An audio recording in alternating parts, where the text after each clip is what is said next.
The Lord be with you. And with your spirit. A reading from the Holy Gospel according to Luke. Glory to you, O Lord. Jesus saw a tax collector named Levi sitting at the tax office, and he said to him, "Follow me." And he left everything and rose and followed him. And Levi made him a great feast in his house. And there was a large number of tax collectors and others sitting at table with them. And the Pharisees and their scribes murmured against his disciples, saying, "Why do you eat and drink with tax collectors and sinners?" And Jesus answered them, "Those who are well have no need of a physician, but those who are sick. I have come not to call the righteous, but sinners to repentance." The Gospel of the Lord. Praise to you, Lord Jesus Christ.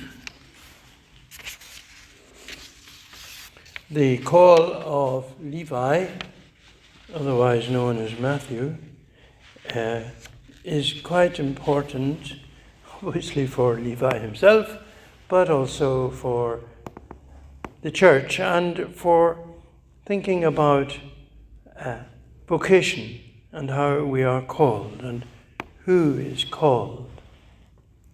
Because the call of Levi was a surprise to the disciples, the other disciples who had already been called. Because Levi was a tax collector, which meant that he was in the employment of the army of occupation. In other words, putting it bluntly, he was a collaborator in the oppression of his own people.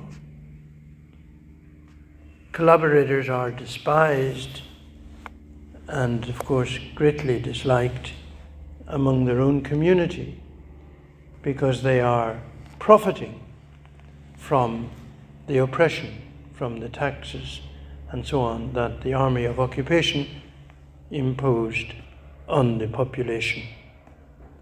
And so, although he may personally have been without sin, we don't know that, but the tax collectors were considered swindlers, corrupt, to put it at its most mild, because the system was corrupt, and they were part of the system.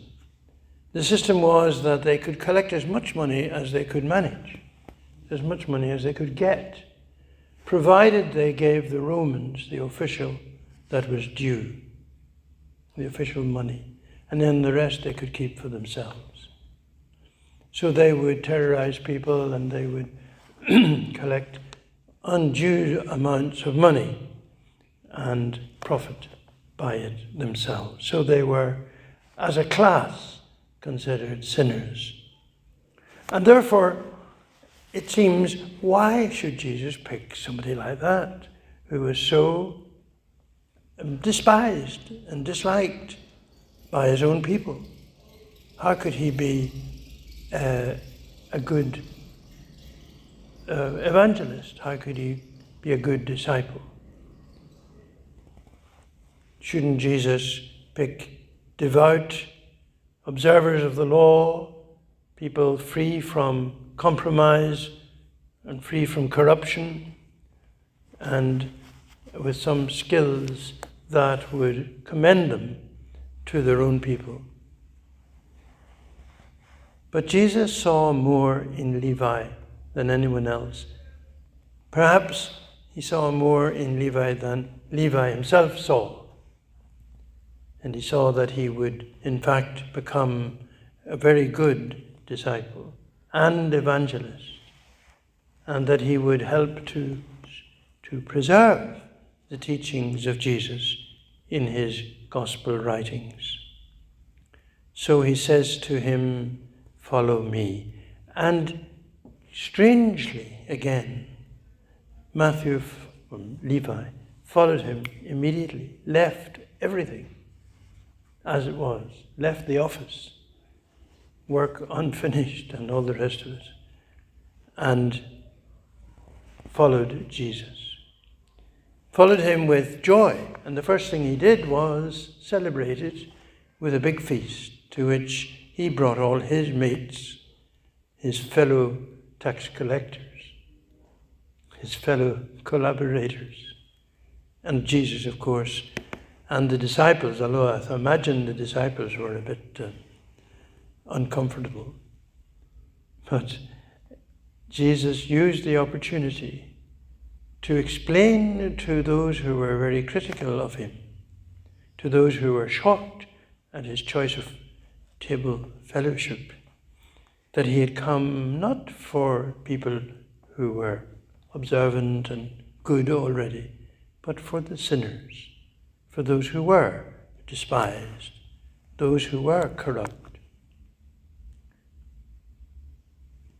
And so this gives us an insight into how we are to relate to those who do not conform to the law of God or the laws of the state or anything else, who are despised and neglected and derided and disliked. It gives us a new insight into what Isaiah spoke of and prophesied, that if we pour ourselves out in service to the hungry, then will our light shine. Then will we be righteous before God. So it is worthwhile for us to look at our own vocation. We are following him. We were baptized, we were professed, we were ordained, etc. And so are we still following the Lord with enthusiasm and with joy and celebrating it and sharing it with others, no matter what they've been up to in the past.